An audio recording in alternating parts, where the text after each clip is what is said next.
Welcome. Today, I'm going to be talking about taming your inner bully. Do you have an inner bully? I think you might. I know I do. This is the one that shames you into doing things you don't really want to do, the one that has you say yes when you mean no, that has you pushing through just to do one more thing on your list when you're actually exhausted, the one that calls you lazy when you sit down or think you're going to take a break, the one that feels like everything is going to fall apart or you're going to lose any progress that you've made if you stop, the one that over gives, that puts everyone else first, and then just you're like, I'll get to me later, and then you never get to you later, the part that guilts you. This is what we're going to talk about today. So welcome. My name is Angela Warburton. I am an Eastern medicine practitioner. I work with midlife women, helping you basically get through midlife, perimenopause, menopause with more grace, with more ease, hopefully a little more delight and a little more excitement, because this is a powerful stage of life.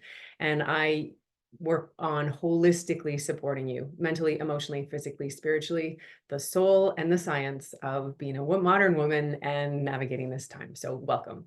So yes, the inner bully. So I'm going to break this down in a way most women relate to this, and this is a way that culturally we have been taught to operate. I'm going to break it down a little bit more in the way we talk about yin and yang, and in particular, where we say masculine and feminine. Men and women both have masculine and feminine energy, yin and yang energy. This isn't about men versus women. This is about looking at ways that we have got what I call a distorted masculine energy. And I'll do another video on the distorted feminine and what healthy looks like. So getting us back into right relationship with this yin and yang energy. So we have a culture that says our worth is based on our productivity, on doing things, on what we think. It's a very head focused world. It's about a lot about structure and goals and completing things, and we have a culture that often it's an outside in, to do this and set these goals or this structure and make sure you do this in a day, and then you'll be happier, then you'll be successful, then you'll be enough. And we have disconnected from the part of us, our bodies, our souls, the intuition, the inner knowing, which is part of that balance.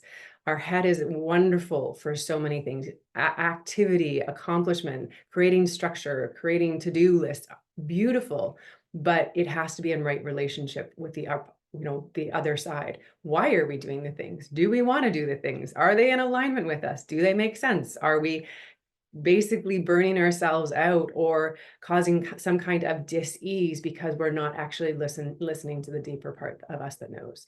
So this distorted masculine or distorted yang energy, again, not about men, not about women, this is about this internal balance. The way it often shows up for women is it pushes us to overwork. It neglects our need for rest, and this will lead to exhaustion and, quite frankly, burnout. And this is the number one thing I see in my clinical practice. Women who are navigating midlife and menopause, this is what I see is the root of so much. So it drives us to overextend ourselves, forsaking our own well-being in pursuit of societal expectations, what everyone else thinks or what we think they think. They think we should, what we think we should do for other people. It compels us to chronically do above all else. So this is like when you're like at the end of the night, like, oh my God, I'm so tired. And you're like, oh, I'll just fold that laundry. Oh, I'll just put those dishes in the dishwasher. Oh, I'll just something. You fill in the blanks. This part also suppresses any vulnerability or emotional expression, saying, oh, it's like, so this can sometimes make us detached, or this is a distorted of like, you're being so emotional. Gosh, you're just being too much, thinking that emotions are too much. Emotions are actually being a very healthy, needed part of being human. Anger is a healthy emotion when we express it in a healthy way. Grief, sadness, things that we don't tend to spend a lot of time with and don't like. But when we sort of override or push down the feelings because we don't want to be too dramatic or too much. This part will also prioritize competition over collaboration. Healthy feminine is all about collaboration. This one winner, one person is the best. This can be comparing ourselves to others. Almost this internal, this rivalry that we can have. There's enough for everyone. Every one of you has a unique gift that is yours, that you're here to do. And it's anyone else in their beauty and shining isn't taking 1 ounce of that away from you. And so it's like, how do we shine in our our own brilliance and not compare ourselves to others. So when we in this distorted, we'll be being over, like bullying, sometimes domineering, and using this power against ourself or for self gain versus and maybe it can be a bit manipulative and exploitive as well. This may not resonate all of it, but it's just see if any bits of those resonate. Whereas the healthy masculine is actually, it's about the balance. So after we've been active, then we rest. When we've rested long enough, then we go into action again. If we're increasing our activity, we also have to increase our rest for that balance. And so then it's like action, when we're acting, it's action with deep aligned purpose. So it's balanced. This complements the feminine, the yin. So it's the structure and support that puts that inspiration, inspired action into to create it as well. So it creates the container for that inner knowing, for that intuition, for the feelings, for whatever that other part is. It offers guidance, it gives direction, stability, security. It can have assertive energy, that kind of, I can do this, and it has healthy boundaries, but it's not assertiveness over someone else or like kind of trying to get to the head of something. And it really is, it's in its most sacred state. It's the masculine supports the divine feminine in us. And I'll do more on that. If you're interested in this, let me know, because I love talking about this as well. So it's more of those structures and action that is healthy action versus unhealthy that, oh my God, we got to make a plan. We've got to actually just keep doing stuff, because then we'll be enough. Then we'll get these things done and don't stop, because everything's going to crumble if we stop. So, and it just, even today, I had this, I could feel my little inner bully. I knew I wanted to do some videos. I wanted to put some content out there. And I was sort of pushing myself, get going, just do it. Okay, just push through. And I could feel it's myself getting tighter. I felt worse and worse. I felt like claustrophobic inside. And with that, my irritation and my stress, because if I push myself, it doesn't feel good. And I know that I never create well when I'm from that place.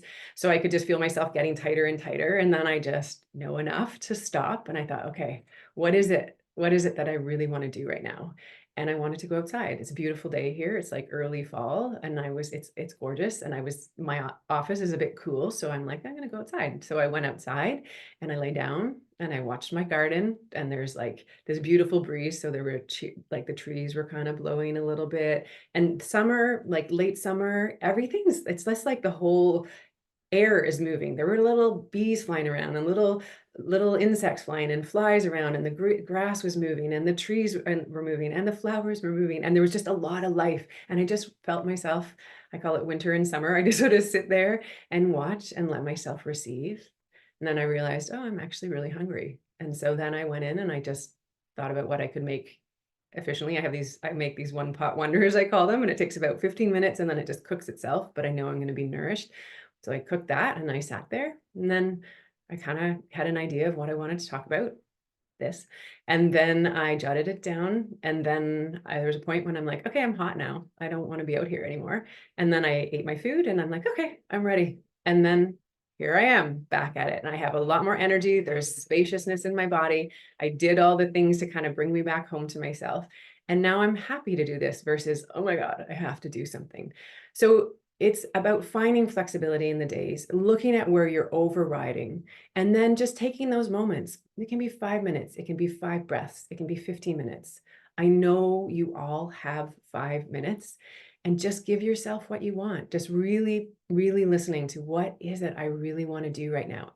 And this is really about learning to trust yourself again, to trust life, to trust that if you give yourself what you need, everything's going to be okay. And not only just okay, when you give yourself what you need, you actually fill up. And from that place of overflow, you naturally give. That is just the nature of being a woman. It not in an over, like that is what we're supposed to do, but just the feminine, which we embody more than the masculine. We fill up and we give to others, but from a place of overflow. So trusting yourself, trusting life, trusting that things will get done, and the important things will get done, and not less from a bullying place, but more from an inspired place. And if you can start to do this bit by bit, just that, what is it that I really want to do? Like me, I want to leave this desk and I want to go outside.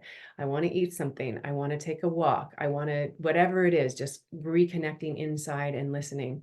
We're going to start peeling away the baggage, the stuff that isn't needed or working, the part that's weighing us down. And this is the one of the hugest things at midlife during perimenopause and menopause. Life is going to show you what isn't working, what is no longer serving, what is literally like you're lugging baggage around and it's friggin' heavy and it's time to let it go. We all have to reassess at times in our life. If we went through puberty and tried to stay a kid, it's not going to work.